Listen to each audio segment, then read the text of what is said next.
Halo semuanya. Jadi di sini saya akan menjelaskan materi yang sudah saya buat. Tapi sebelum saya menjelaskan, izinkan saya memperkenalkan diri terlebih dahulu.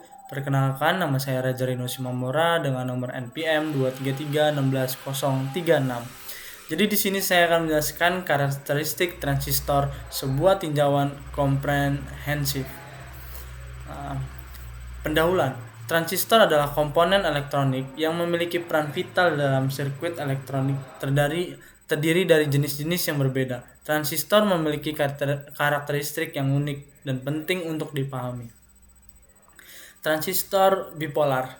Transistor bipolar memiliki dua jenis yaitu NPN dan PNP. Karakteristik utama termasuk arus kolektor, arus basis, dan arus emitor. Struktur transistor ini memiliki pengaruh besar pada kinerjanya. Kemudian ada transistor efek Medan. Transistor efek Medan memiliki tiga terminal, sumber, pintu, dan drain. Karakteristik utamanya adalah daya hantar arus, tegangan pintu, dan resistansi saluran.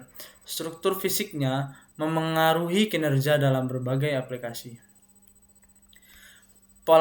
Polarisasi transistor. Polarisasi transistor mengacu pada pengaturan arus dan tegangan pada terminal transistor. Polarisasi aktif, polarisasi jenuh, dan polarisasi mati adalah konsep penting yang memengaruhi karakteristik kinerja transistor. Karakteristik frekuensi. Karakteristik frekuensi, transistor mencakup respon frekuensi, frekuensi cut-off, dan frekuensi transit. Memahami karakteristik ini penting dalam mendesain sirkuit frekuensi tinggi dan aplikasi RF. Kemudian ada karakteristik temperatur. Perubahan suhu dapat mempengaruhi kinerja transistor. Karakteristik temperatur seperti koefisien suhu merupakan faktor penting dalam memilih transistor untuk lingkungan operasional tertentu. Kemudian ada amplifikasi sinyal. Transistor digunakan sebagai penguat sinyal dalam berbagai aplikasi. Karakteristik penguat, impedansi input, dan impedansi output mempengaruhi kinerja penguat sinyal transistor. Stabilitas dan keandalan. Stabilitas dan keandalan transistor penting dalam aplikasi jangka panjang. Faktor seperti aging, noise figure, dan MTBV mempengaruhi keandalan transistor dalam berbagai lingkungan operasional.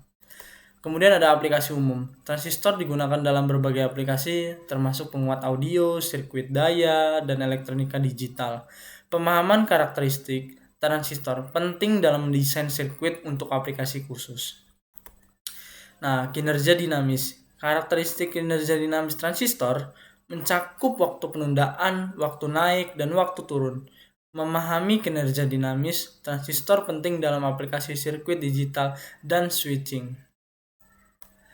Pengendalian transistor. Pengendalian transistor melalui basing modulasi sinyal dan teknik feedback. Pengendalian yang tepat diperlukan untuk memaksimalkan kinerja transistor dalam berbagai aplikasi. Kemudian ada metode analisis.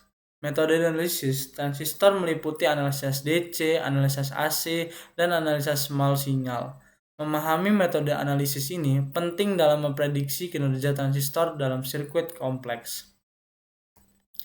Simulasi dan desain. Simulasi transistor menggunakan perangkat lunak seperti SPICE untuk memprediksi kinerja dalam berbagai kondisi. Desain transistor memerlukan pemahaman mendalam tentang karakteristiknya.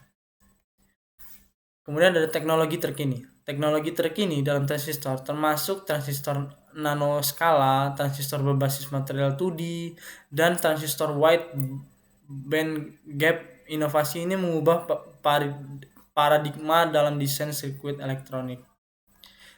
Tantangan di masa depan. Tantangan di masa depan dalam transistor termasuk miniaturisasi,